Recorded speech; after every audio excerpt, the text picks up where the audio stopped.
Shalom Akim. I'm going to give all praise and glory to Yahweh Bashim, Tashai Bashim Rakakadash. Double honors to the elders and apostles of GMS who teach him real well. And salutations to all the Akim, all four corners, earth who pushing his truth and sincerity. Shalom Akim. I want to get into this video I got here.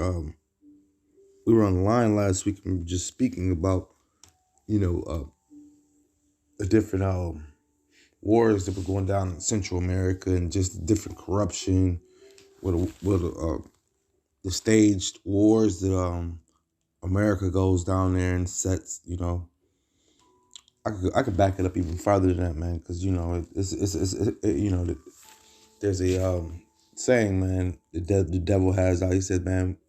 He says when you're making up a lie, you gotta continuously dig the lie hole bigger and bigger and bigger. So you know what I'm saying. So the lies dig deep. Because a person has to continuously lie, man. The truth stands alone, but a lie has to continuously dig itself deeper and deeper and continuously adding on more and more to the confusion, so to speak. And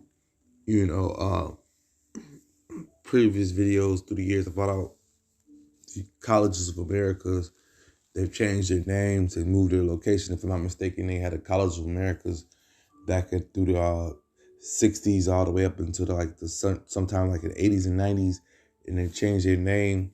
And it was this college where it wasn't a college, it was actually a spot where Esau trained, where the CIA officials down in Miami, they were training Latin American, these guys over here, these countries in Latin America, so-called, I should say South America and Central America. They were training them to be dictators and pawns in the CIA scheme, in this Edomite scheme. Okay, so fast forward, to the Reagan era. You had the Contras going down, and and this is what we spoke about on the line last week. And you had Oliver North and these different guys, these different names that were coming up. And all of these guys are tied to Central America stuff. You know what I'm saying? What are they all tied to? At the end of the day, they're all tied to Babylon the Great, and they're all tied to money, because that was their top agenda. The earth is given into the hand of the wicked. Job 24, man. And what does the wicked do? He's going to extract and do what he can to extract from the riches and minerals from the indigenous people of the lands. They go and conquer and take. He's going to do that with immunity, get away with it. Who's gonna go against this devil, man. If you go against this devil, guess what happens? Sanctions happens against you. If you rebel against this devil, sanctions will happen against you. Look at Haiti. Look at right now we have Cuba. Cuba and Haiti are prime examples of, if you go against this devil, what this devil would do. Cuba is stuck in the 60s. Haiti ain't never recovered since the 1800s, man, when they had the revolution. I can't give you the exact date off the top of my head right now, but anybody could know the date of the history of I can't think of it right now, but they ain't recovered since, man. And even though they know their history. And one thing about it, like they say on the island, you go there and everybody knows the history of the exact year and time, and they can tell you tales of everything of when they whooped the Frenchman off the island. Cuba is stuck in the 50s, I want to say.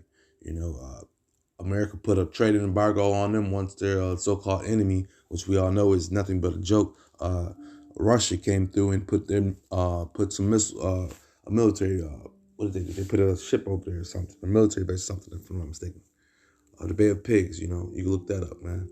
But these are different events, that they were made up by Esau, through time, man. These are all Babylon's games, man. These are all East games, I should say, But let me get back to this video right here. This is going to show you pictures, of the aftermath of Honduras, man.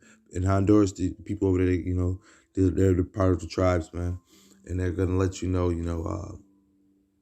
how it's been over there since those wars all around them have ended. Because this is one spot. Well, I'm going to let the guy tell you how it is. So Marek, Can you just explain this huge perimeter on the right-hand side here? U.S. military base in the middle of the country. The truth about that place is that early 80s, during the Cold War, we were surrounded by the guerrilla war in El Salvador. Guatemala had the longest guerrilla conflict in Latin America. Nicaragua had this communist left government supported by Russia. And this right there is the Central America region. And that's what he's speaking about. So Guatemala can't really pull it in, but El Salvador is towards the Pacific coast, and that would be towards the left on the video thing, and these are cocaine routes coming from right here is Colombia, down towards South America is Colombia, Peru and Colombia. These are your main spots where they're growing the cocaine at, and through the Central America, which would be Honduras and Nicaragua, America needs to control those routes, and they were coming through Mexico.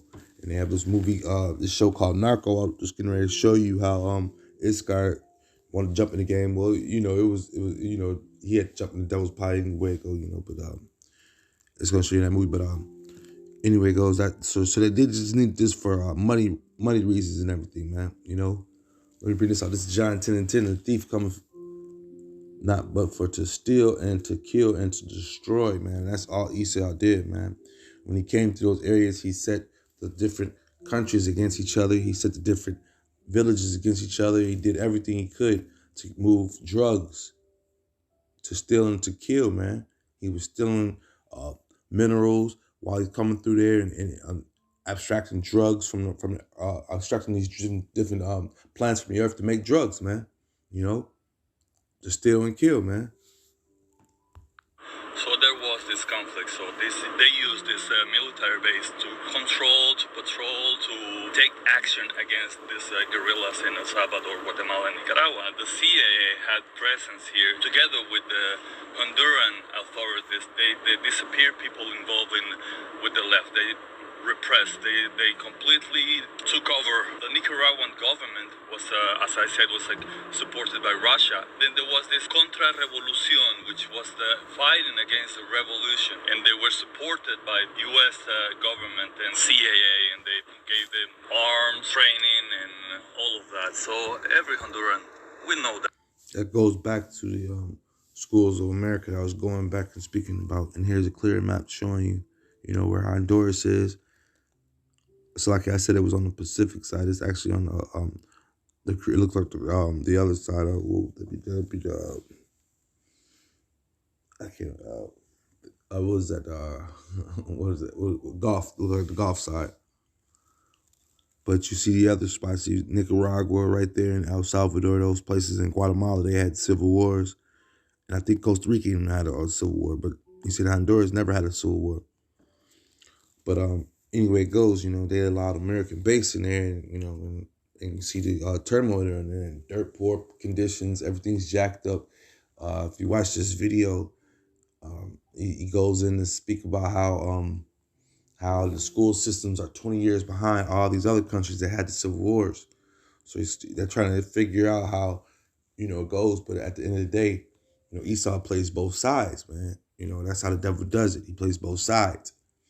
He backdoors deals, man. He's gonna always play both sides. But our people, they'll sell out, man. So let me bring this out just because it's Proverbs 11:21. Though join hand in hand, the wicked shall not be unpunished, man. Because our people believe that just because they're doing business with Esau, that they won't be judged, and some of these judgments are going to come down upon them, will not harm them and won't come upon them, And because they're doing business, they believe that they're immune to the judgment that's going to come to them, man.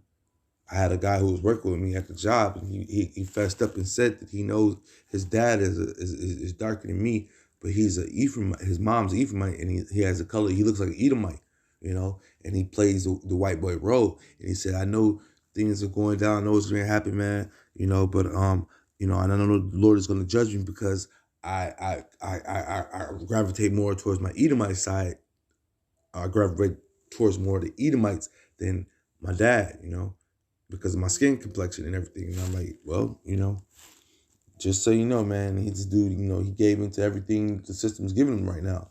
And, you know, I'm speaking in code. But the times we're in is getting ugly, man.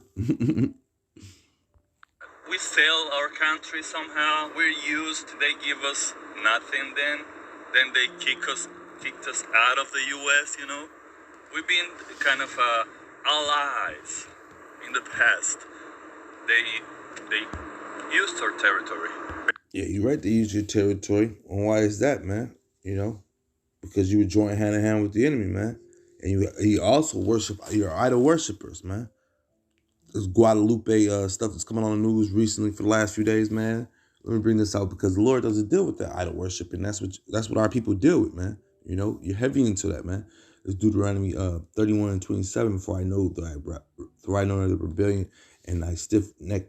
Behold, while I yet be alive with you this day, ye have been rebellious against the Lord, and how much more after my death, man. You know. Because the Lord knows, man, our people are in these lives, you know, in these days, they've been rebellious, man. They have idol worship that they do. This Guadalupe stuff that's coming up is madness, man. You're not looking for the Lord, man. You're worshiping a woman, man. That's what you're worshiping, a woman. And then on top of that's an idol, man. And Lord ain't dealing with that. You're a rebellious people, a stiff-necked people, man.